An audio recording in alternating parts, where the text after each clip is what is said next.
Are you a high-level career person or business owner who's in a pretty unhealthy place because you're not looking after your health and fitness due to the demands of your career or business?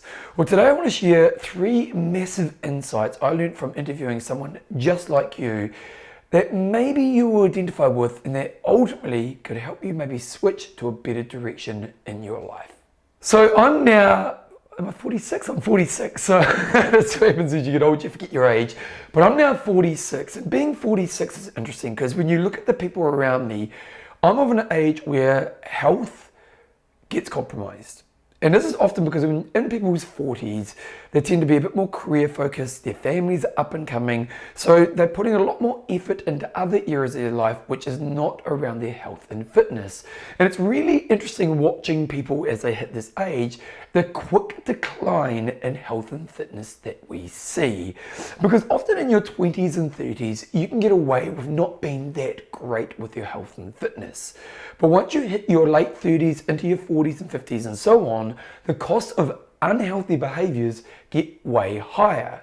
And I've been thinking a lot about this lately because I've been thinking about maybe creating something that will help this type of person. And the type of person I'm thinking about is a person who is maybe a high-level career person, a business owner, someone who puts a lot of time and effort into the career aspect of their life, but it comes at a massive neglect to other areas of their life. And in doing this, I did a bit of a brainstorming session around what did I think were the costs of these people not looking after themselves with their health and fitness. And I kind of came up with a list of 10 things that I thought was the case, but I thought I'd get some insight from people who felt they were in that situation. And what was really interesting was I put on Facebook, does anyone want to have a chat? And I got quite a few people message me and I interviewed a few people. And there was one guy in particular that was really honest and really revealing. And there was 3 things he revealed to me which took it to the next level.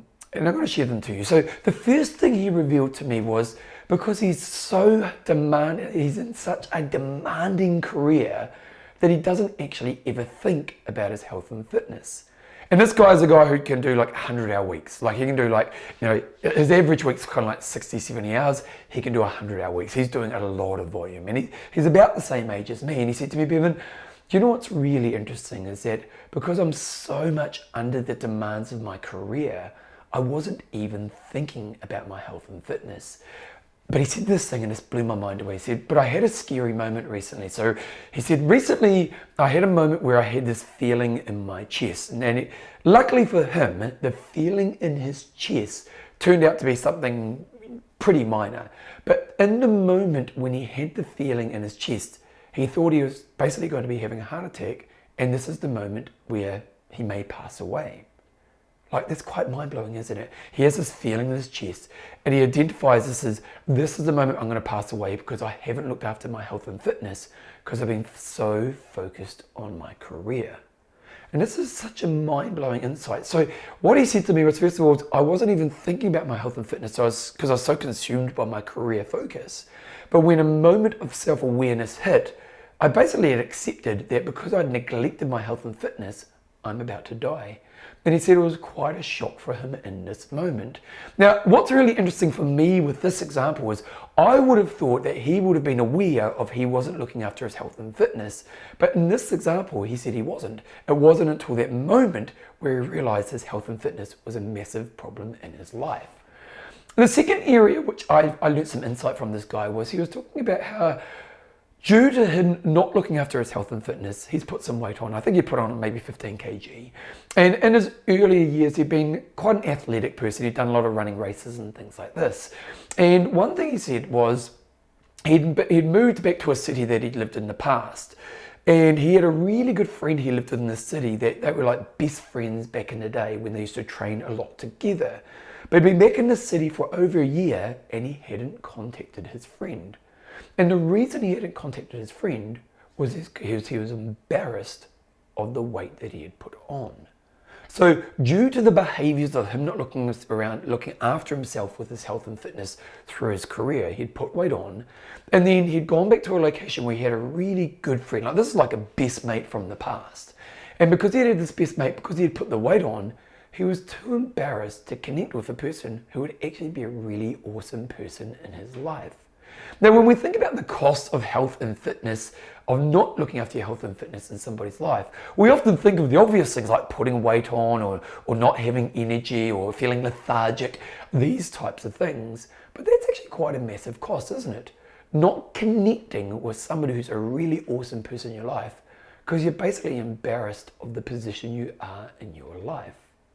And then the third area where he showed me a deeper level of insight was ultimately that, because I thought to myself that stress would be one of the things. You know, these people who, if you're working 100 hours a week, you're probably living in stress.